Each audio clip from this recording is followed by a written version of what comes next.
반갑습니다. 김 박사의 생활풍수 이야기. 오늘은 전설 따라 삼천리 남사거 선생의 이야기를 들려드리도록 하겠습니다. 여감 남사거 선생은 조선 명종 선조 때 유명한 천문학자이자 예언가였죠. 남사거 선생 관련 역지는 여러 곳이 있습니다. 여감이 태어난 울진군 군남면 수곡리에 생가가 있고 자동서원, 수남정사, 치역사, 기념관 등 최근에 단지가 조성되어 있습니다. 그 근처에는 남사고 선생님의 별묘와 고염나무, 금강소나무도 있습니다. 지금부터 남사고 선생님의 얽힌 일화를 한번 살펴보도록 하겠습니다. 이 그림에 보이는 것은 남사고 선생님의 생가터 위성 사진입니다. 실개천이 흐르고 흙이 돌아 나가고 그 앞에 남사고 선생님의 생가와 서원들이 배치되어 있습니다. 남사고 선생님 유적지는 사진을 보시면 이와 같이 배치되어 있고 아래에 나무 250년 고형나무들이 있고 그다음에 그 인근에 성류굴도 있습니다. 남사고 선생님은 허준이나 토정 이지암 등과 사상적 교류를 하였고 특히 양사원 선생님이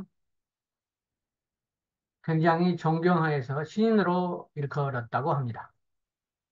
자, 그러면 남사고 선생님은 어떻게 공부를 했는지 비화가 전해옵니다.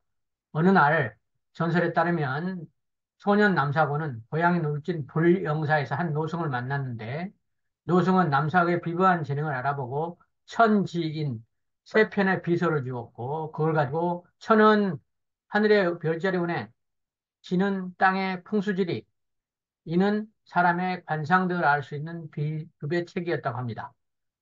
이 책을 전해주면서 노승은 비급에 적힌 술법을 잘 배우도록 신신부탁을 했는데 남사고는 술법을 배우려는 덕을 쌓아라 이렇게 강조했음에도 불구하고 천지인 중에서 천을 먼저 공부하지 않고 인편에 실린 비술에 빠져서 공부에 헤매고 있었습니다. 그래서 어느 날 노승이 남사고가 사리사욕에 빠져서 잘못 사용할까 봐 책을 포함한 집을 모두 불태워버렸다고 전해옵니다. 그리고 어디론가 불령사로 사라졌다고 합니다. 그 이후로 남사고 선생님은 전국을 삼천리 강사를 돌아다니면서 명당을 찾으러 헤매면서 풍수지를 깨달았다고 전해옵니다. 다음 그림은 해옥 첨주보에 대한 설명도입니다. 남사고 선생님은 항상 공부하는 곳에 음양의 이치를 표현하는 완역도를 그렸다고 합니다. 완역도는 어떤 그림이냐면 가장 높은 육지의 곤륜살에서 바다로 내려오면서 바다의 영주섬을 대표하는 영해 진인 두 사람이 서로 대치하는 상황으로 천지의 음양을 예시하는 그림을 그려놓고 세상을 이해했다고 합니다. 그러면서 하도와 낙서가 가장 진리라 이렇게 주장했다고 합니다. 다음은 남사건 선생님이 수도하고 즐겼던 주천대입니다. 주천대에서 간혹 술을 싣고 찾아오면 누구라도 사용하지 않았고 부인이 술을 가져오면 술동이를 다 떨어질 때까지 마셨다고 합니다. 이따금씩 집 앞을 지나가는 사람이 있으면 불러서 같이 마시기도 하고 이렇게 됐다고 합니다. 자, 여기 길거리에 천변에서 술을 마시는 모습을 그려보았습니다. 조선시대를 상상해서 여기 가시면 금강송주가 유명하니까 한번 드셔보시면 좋겠습니다. 다음은 여우에 관한 얘기입니다. 어느 날 남사고가 서당에서 공부를 마치고 집에 돌아오면서 어여쁜 녀이 나타나 함께 재미있게 놀았다고 합니다.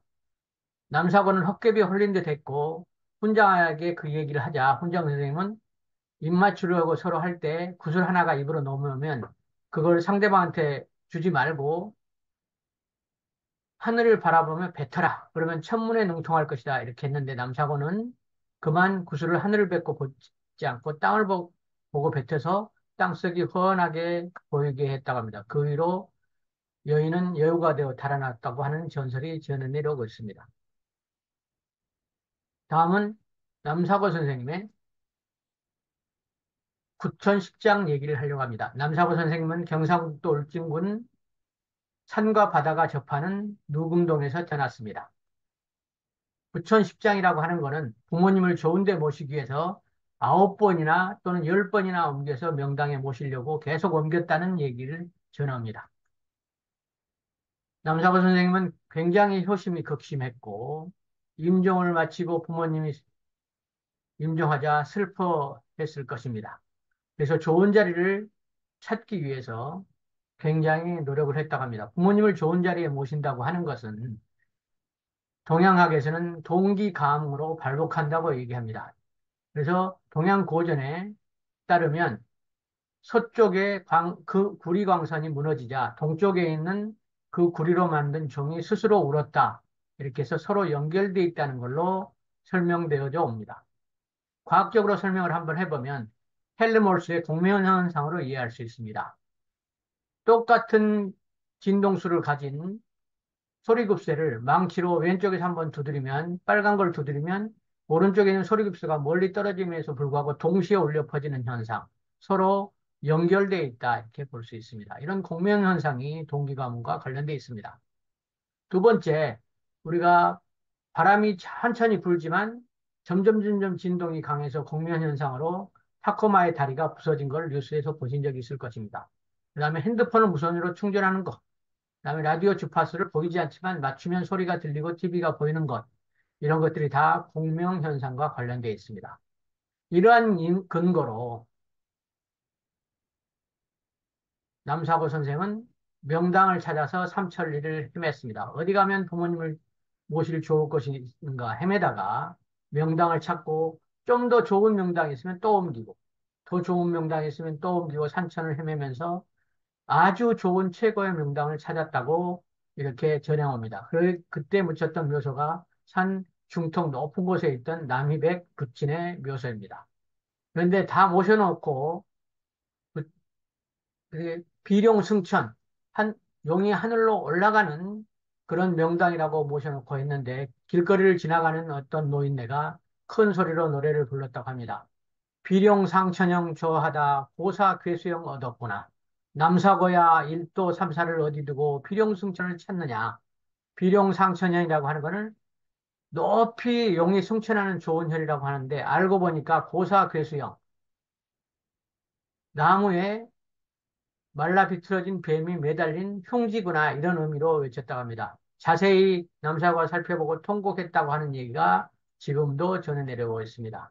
그래서 여기에서 보면 왜 이렇게 좋은 데를 쓰지를 못했을까 이런 생각을 해보면 의지도 중요하지만 평소에 전에 쌍둥이를 가진 사무엘을 죽여서 흉당에 잡게 되었다는 얘기가 전해 내오고 그래서 남모탈리를 시키면 아무리 노력해도 잘 되지 않은 원인이 되기 때문에 반드시 상대방한테 회원을 하고 원한을 풀고 좋은 선행을 많이 해야 된다. 이런 우리한테 교훈을 보여주고 있습니다. 1990년에 세워진 남이백 부친의 묘소에 묘비에 보면 대연산 중록 경좌에 고 이조장랑 남희백의 유택이 있고 부천설은 와전이라고 쓰여 있습니다. 그리고 또한 근남면 구산 일에 있는 남사고 묘관면에는 1571년 12월 3일 63세의 일기로 떠났고 부인 배이 강릉채 씨 사이에 아들 웅진과 딸 남백년이 있었으나 아들은 요절하여 무자식이고 딸 백년의 아들 기생이라는 사람이 외손 봉사한다고 기록되어 있었습니다.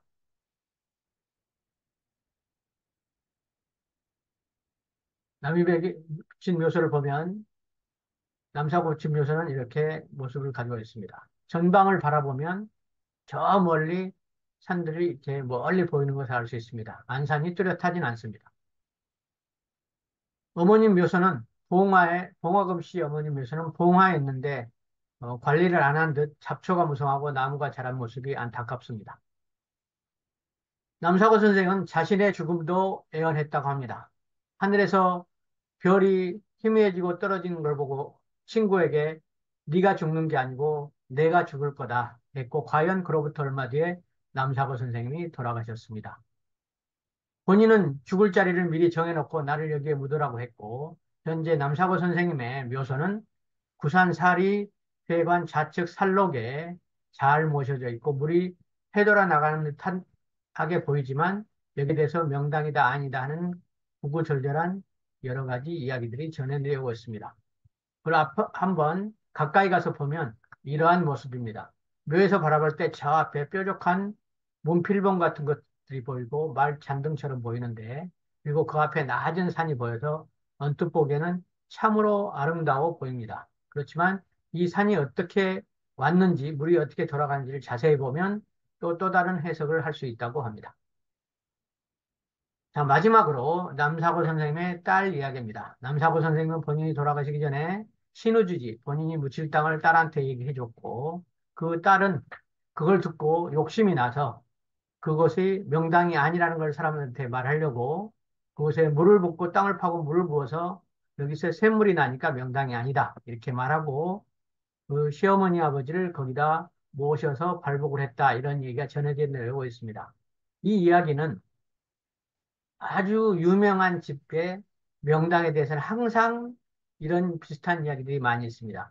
며느리가 시집가서 시- 처갓집을 챙기는 게 아니라 시집을 챙기는 게 아니라 처갓집을 먼저 챙기는 쪽으로 어, 물을 부었다는 얘기가 전국에 많이 전해 내려오고 있고, 이런 유사한 얘기가 여기서도 전해 내려오게 된 계기가 되지 않았냐, 이렇게 얘기하고 있습니다. 자, 여러분이 오늘 얘기가 흥미로우셨다면 구독, 좋아요 클릭해 주세요.